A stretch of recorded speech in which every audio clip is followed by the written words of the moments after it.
All right, this week we are looking at with this Torah portion, this one has the feasts in it, Leviticus 23. And I'm trying to look at it in some of the ways as to why it is such a challenge for us as a people. But we need to truly understand that the feasts are really His, an invitation from our Creator. It's that opportunity, it's that moment where He is setting an appointment, a moment where He wants to meet with His people. So you think about it, there are even days that even He wants to celebrate. There are days that He wants to join together in times of joy and worship and even helping us in that sense of repentance. So there are days that He wants to celebrate, but there's also a people that He wants to be prepared.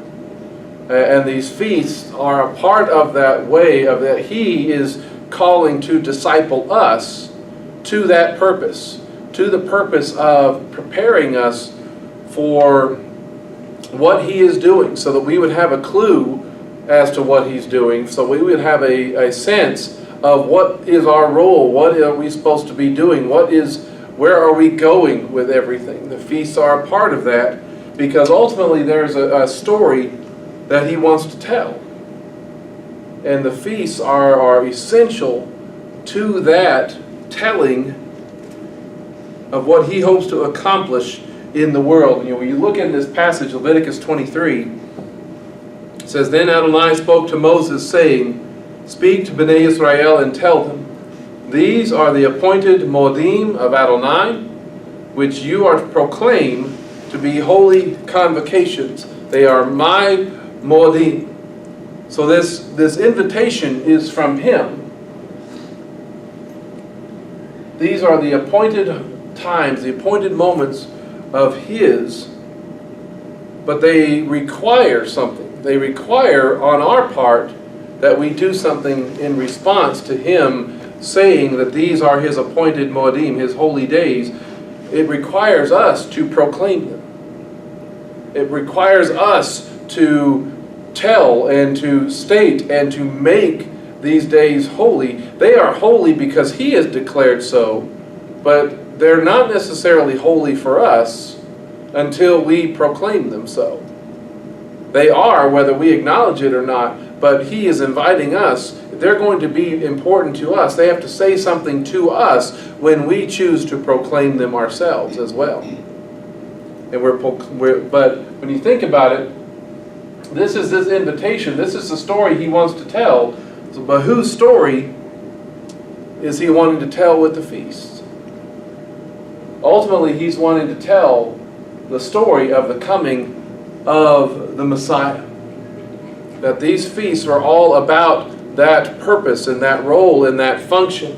The spring feast, y'all know this, they tell about His first coming. The fall feast talk about His second coming. And we see that now. This may not be brand new for us or anything. It might have been brand new for us within the last 10, 15 years or so. Some even longer. But this is supposed to be what's being proclaimed all along through the feast, the first coming and the second coming of Messiah. But it is cause for confusion.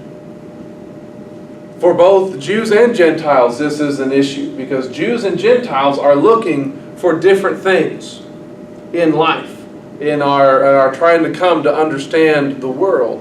Jews and Gentiles are looking for different things, and we're both sometimes missing what God is hoping to accomplish through the feast. When you look at 1 Corinthians chapter 1, he says, "For Jewish people ask for signs, and Greek people seek after wisdom." So can you see how both groups may be approaching life in this world, in this universe, expecting different things and wanting to find or see different things? He says, "But we proclaim Messiah crucified, which is a stumbling block to the Jewish people and foolishness to Gentile people." this is where the confusion is coming from. The Jews, it says, they look for signs. And when you think about how things happened when it came to Messiah, the leadership rejected the signs of the Messiah, the signs that Yeshua fulfilled. We've talked about that recently in going through the Gospel of John. Those 4 signs that only the Messiah could do, and Yeshua did all of them, culminating in the raising of Lazarus from the dead after 3 days, or after 4 days. And so they rejected those signs that were right there in front of them. And the rabbis, they were debating about the Messiah in his day, even before he was born, whether there was one Messiah who would, or 2 Messiahs, where there would be 2, and each of them came one time, or was there one Messiah who would come 2 times? They were trying to figure this out. And so they were debating it. They were looking for these signs. They saw the signs of Messiah ben Joseph and the Messiah ben David. But, this is one of those examples where popular theology is not always right. Y'all believe that? What is the most accepted by the most theologians, where there's a greater consensus of things, does not mean that it's true. They saw the signs of Messiah ben Joseph and the Messiah ben David, but popular theology focused on what they wanted, which is the Messiah ben David, the king that has come in power. The leadership was missing the point, that they didn't recognize how the feasts tell of the 2 comings and 2 purposes of the Messiah. One's to redeem, the next to reign. And so the Jews, they wanted to skip to Passover. They wanted to skip the redemption part and go directly to Sukkot, or go directly to Tabernacles. They wanted to skip the atonement in order to get to the end fulfillment of the restored kingdom of God. They wanted to skip the sign of suffering and go directly to that sign of victory.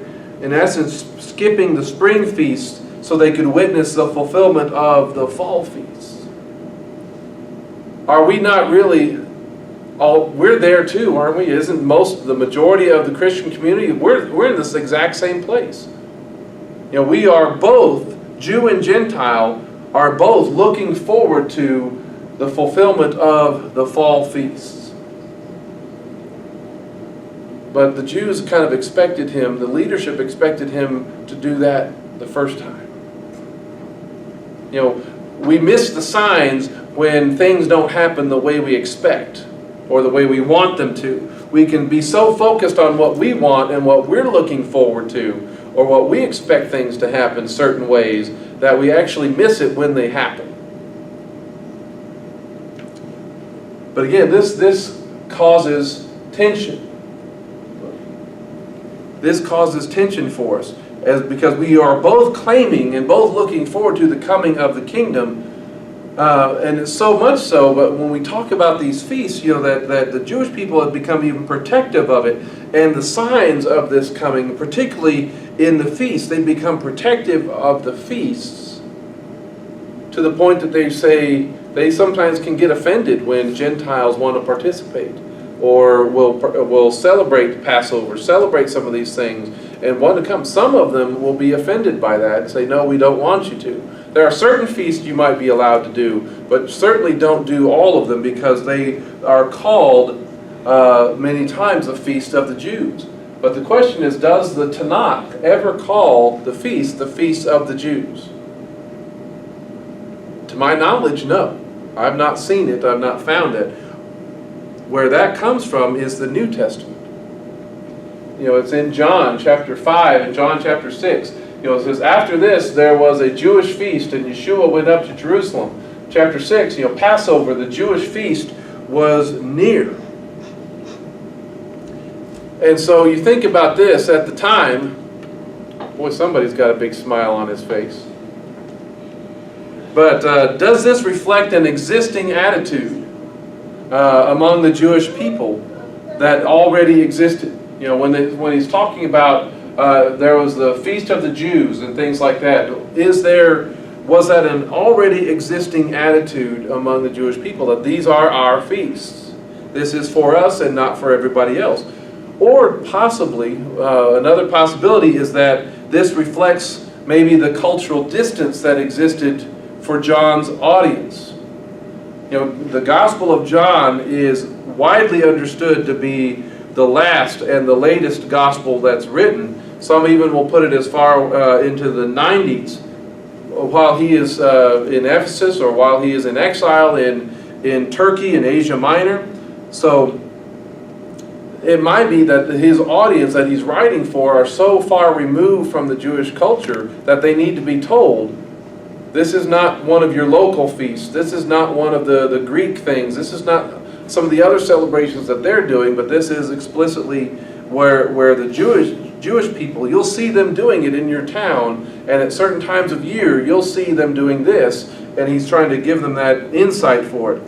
But the phrase, Feast of the Jews, has certainly been taken up, especially throughout church history, the Christian church, to teach that the feast, not the feast of the Jews, but the Christian theology and teaching has taught that the feasts are for the Jews.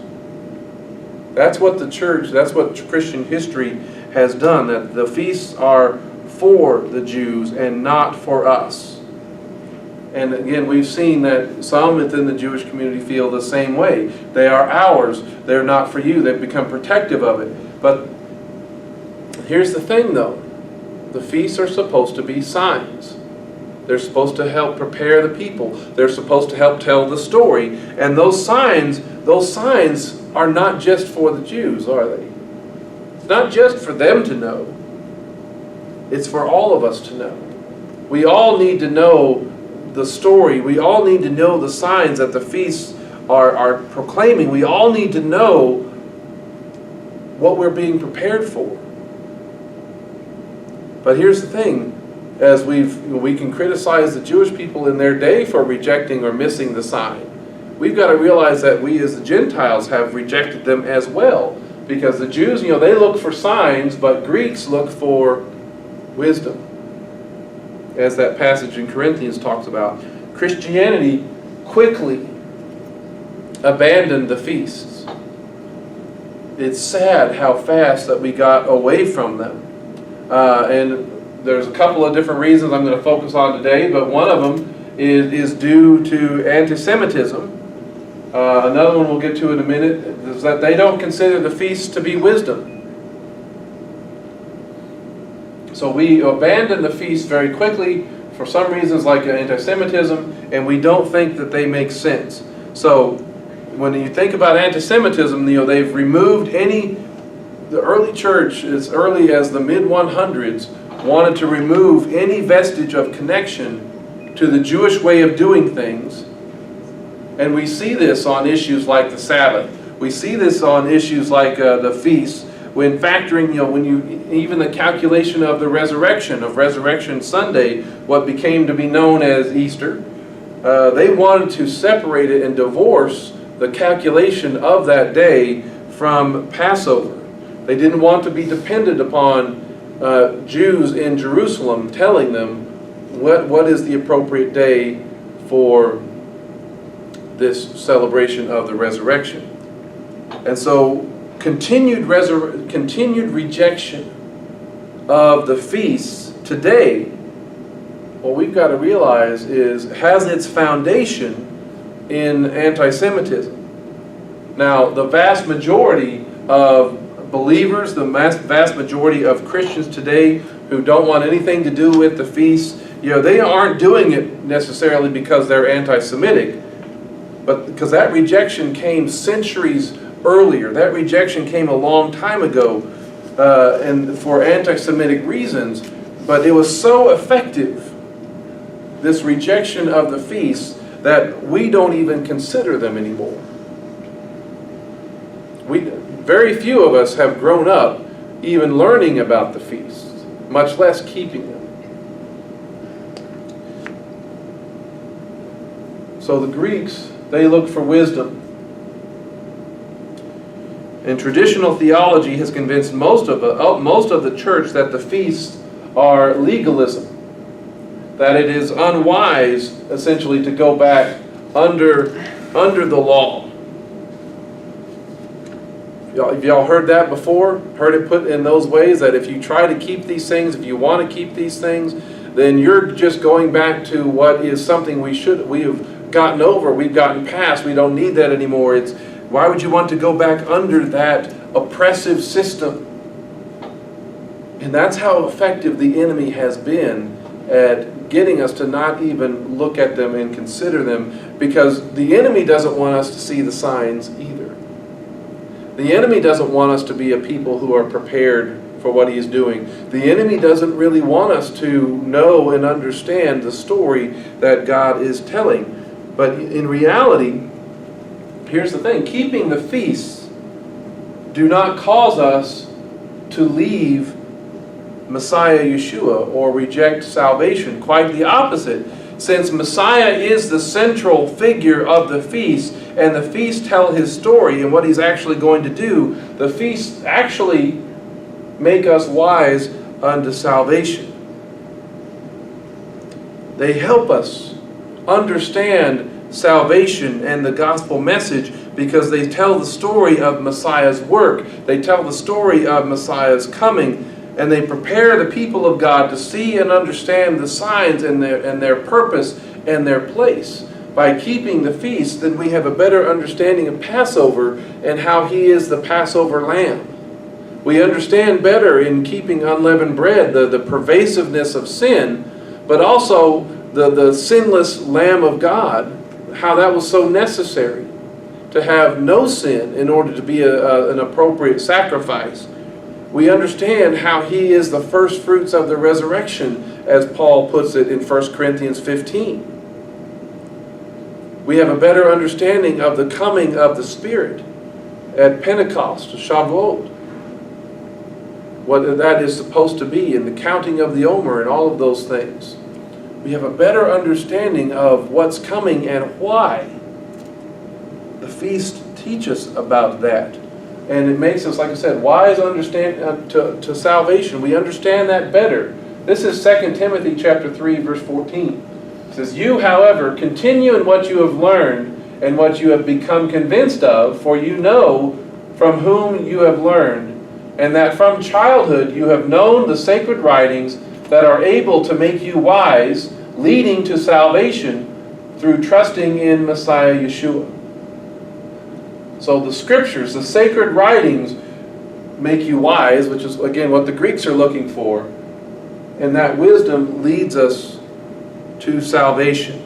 So Timothy, he learned the faith from his grandmother Lois, his mother Eunice. He was taught from childhood the scriptures and how to live them.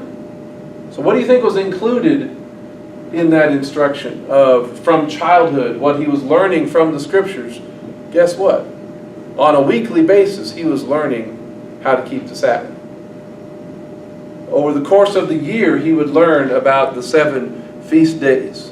That would have been a part of his normal life in growing up. And so those things, keeping those things, learning those things, in learning and living this faith, Timothy was made wise unto salvation. Wise, or given wisdom leading unto salvation, pointing directly to Messiah, so that when Paul and others would come and they would present the gospel, he was prepared, he was ready to receive that salvation that was there in Messiah.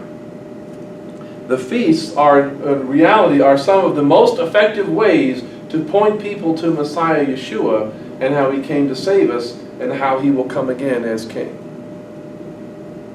The feasts are some of the most important ways, the most powerful ways to do that. The feasts prepare the people of God to see and understand the signs and purpose and their role, their place in all of these things. And most of us have been missing these lessons for most of our lives because of these decisions that were made centuries ago, because of what we've been taught, what we've grown up with, what we've always accepted without question. You know, so again, for anti-Semitic reasons, these have been left off of our table. But also in terms of just looking for wisdom, the Greeks looked for wisdom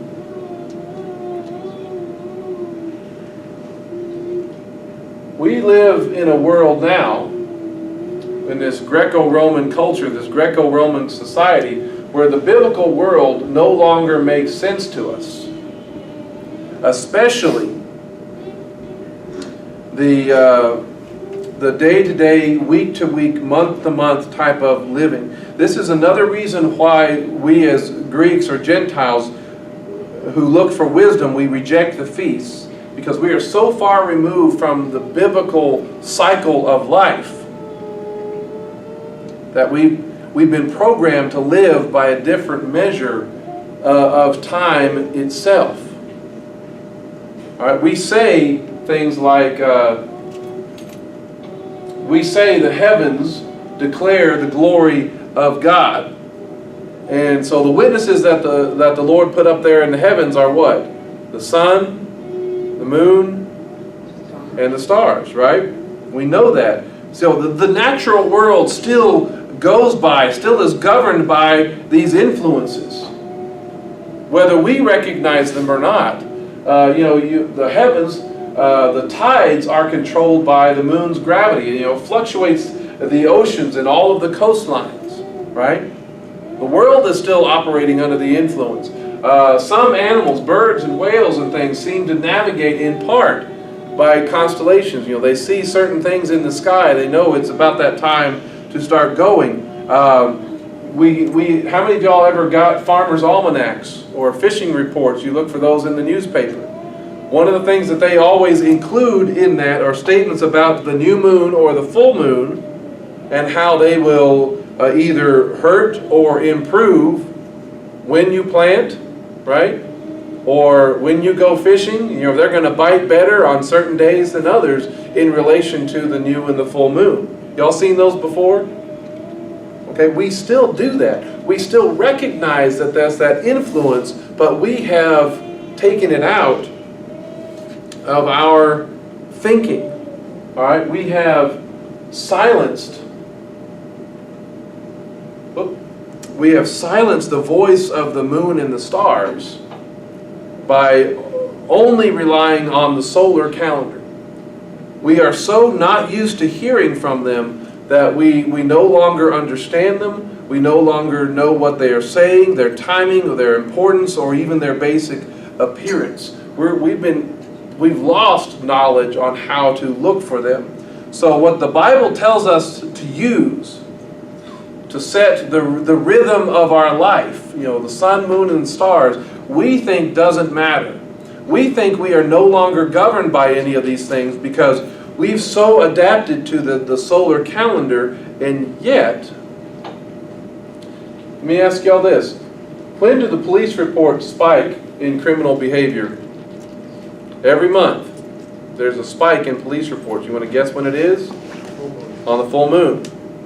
What about in hospitals? When do they report the most births? At the full moon. It's full moon.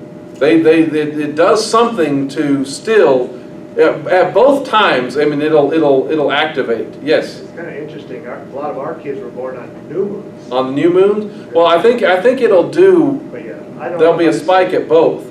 But they know to expect increased activity on those times. And much of science says, no, that's nothing, that's irrelevant, that doesn't really make a difference. But the people who actually do it and work and live by it and recognize these patterns, we still see it. So whether we acknowledge it or not, the moon still greatly influences our life. There's still a rhythm to life that the moon does. Constellations, they still come in their seasons. And we think that we are smart enough to come up with better systems without realizing that the underlying purpose, without realizing that one of the underlying purposes of exclusively relying on the sun is a theological reason. Sun worship was so prominent in the Greco-Roman world, that it affected, the leadership. It affected Caesar himself. It's why the day of worship was moved to the venerable day of the sun. Y'all know a lot of that kind of discussion. Moon worship had less influence in the Greco-Roman world, but it's not without its presence. We particularly see the influence of the moon worship in Islam, because Islam is governed solely by the moon. We have one calendar that works solely on the sun. We have another calendar that works solely on the moon. Even Allah, the name itself, comes from the Arabic moon goddess Alat. Am I saying that correctly? So it's the name that they use in Islam. It comes from a moon deity, and it's so moon dependent. Islam's calendar is so moon dependent that it does not have the testimony of the sun in its calendar, which is why we are currently in the middle of the month of Ramadan on the Islamic calendar. But that month will always shift throughout the year. Every year it's in a different time. A few years ago it was in the winter. Now it's almost in the summer, because they have no influence of the sun in their keeping of that. It has no mechanism like the biblical system does. The biblical system has a mechanism to keep Passover at the same season, in the spring, and all the feasts in their proper place.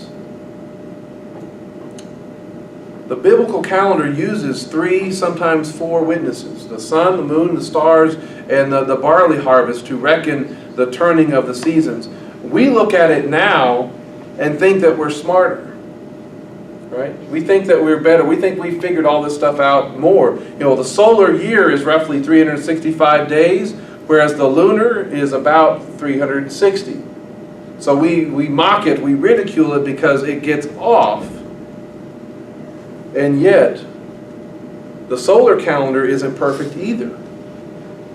If the solar calendar was perfect, would we have something called a leap year, where every 4 years we have to add an extra day? Every year we have to add a few seconds to the clock, so to speak. The Gregorian calendar has only one witness, the sun. It's the sun's voice is the only voice, the only God, so to speak. Hello. The sun's voice is the only voice that the Gregorian calendar people are supposed to set their lives by. And we know that, we understand that, we've lived under that. For us, that's normal. For us, that is wisdom. But we've been missing it. We've been missing it. And so we have essentially theologically said we are only going to listen to the sun. We're not going to listen to the scriptures, which tell us to look for these other signs as well. We actually need all 3 witnesses in our lives. We need God's wisdom and His cycle of time. How are the feasts wisdom? They make us wise unto salvation. We've talked about that. They reveal the first and second coming of Messiah. They tell us about the holy days that honor Him, and they're days that are without compromise. They haven't been corrupted by all the commercialism and all the junk and all the paganism that is out there. It's amazing how little those influences have come into the biblical feast days and how they are celebrated. So they are unique to the people of God and they have not been co-opted by the world. The feasts are wisdom. How are the people prepared? Again, we're made wise unto salvation. That's a preparation. So that when we hear the gospel, when we hear the good news of Messiah, we can respond to it better. Our lives are aligned to Him and His timetable. He's saying, these are my days, these are my feasts, I want to come and meet with you. And we actually want to make that appointment. So we are more aligned to Him and to His timetable. And so we are also prepared because we better know the signs to look for, because we are hearing from all of His witnesses. The feast, they tell His first coming, Passover, unleavened bread, and first fruits, Shavuot, or weeks, or Pentecost. We've talked about those before. The feasts tell about His second coming. trumpets, which is like the coronation of the king. Yom Kippur, or Atonement, and Shavuot, Tabernacles, talking about the Sukkot, not Shavuot. Oh, that's Sukkot. I'm sorry, that's a mistake there. You're right. Thank you. Sukkot, and but talking about his first coming, of the separating of the sheep and the goats, of the wedding feast of the Lamb. So much so that when you get to things like 1 Thessalonians chapter 5, this is, and I don't have this verse up here, so if you want to look in your scriptures, you can. 1 Thessalonians chapter 5 puts it like this, about how we as his people are supposed to be prepared. He says, "Now concerning the times and the seasons, brothers and sisters, you have no need for anything to be written to you." Now, why would they not need to have anything written to them? Maybe because they've been practicing. They've been keeping the feasts. And so they should be going through these things. And they shouldn't need to be told all the same things again. We have no need for anything to be written to you, for you yourselves know very, very well that the day of the Lord comes like a thief in the night. When they are saying shalom and safety, sudden destruction comes upon them like a woman having birth pains in the womb, and there is no way they will escape. Because one of the names for the Feast of Trumpets, one of the ways that it's understood is that it's the hidden or the unknown day, because it's the only one of the feasts that happens on the new moon. He says, "But you, brothers and sisters, are not in the dark, so that the day may overtake you like a thief. For you are all sons of light and sons of day. We are not of night or of darkness. So then, let us not sleep as the others do, but let us remain on the alert and sober-minded." We're not supposed to be in the dark. We are supposed to be wise unto salvation. We are supposed to be prepared for what the Lord is doing. We're supposed to have an understanding of what to look for in what is coming, because we've been keeping the feast, because we've been proclaiming all of these things. We've been proclaiming these days as holy. And so we are better prepared for what the Lord is doing.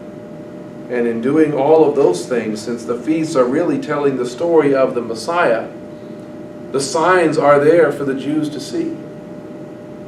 And even though it may not make as much sense to us, the wisdom is really there for the Gentiles to see. And in all of that, we are proclaiming Yeshua worthy. In all of the feasts, we are proclaiming Messiah worthy.